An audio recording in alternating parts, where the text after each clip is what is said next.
mudane gudoomiye guddoonka golaha shacabka baarlamaanka federaalka Soomaaliya xildhibaanada golaha shacabka baarlamaanka federaalka Soomaaliyeed dhammaan ka soo qaybgalayaasha goobjoogayaasha iyo saxaafadda waa idin salaamay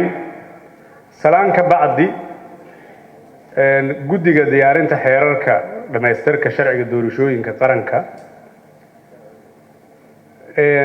soo jeedintu idin soo jeediyay si fiican baad ugu doodeen sida gudoomiyaha uu sheegay aaraadii kala duwaneed oo dhan waa qiimeynay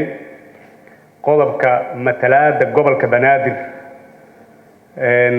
dhageysi kadib waxaan u soo siiqeynay sidan aan idin akhrin doono sida ku cad qodobka 12aad farqada 6aad ee sharciga doorashooyinka qaranka ee heer federaal gobolka Banaadir wuxuu 13 xubnood ku yeelanayaa aqalka sare muddaxileedkiisa labaad ee 2021 baarlamaanka 11aad jamhuuriyadda federaalka Soomaaliya taas oo tirada guud ka dhigaysa 67 xubnood iyada oo la waafajinayo dastuurka kumeel gaarka ah waxaana xubnaha si toos ah qarsoodi ah oo madax banaan u dooranaya shacabka gobolka Banaadir doodihiin oo dhan waa ku idin yihiin waxaan idin ka codsanaynaa mudane gudoomiye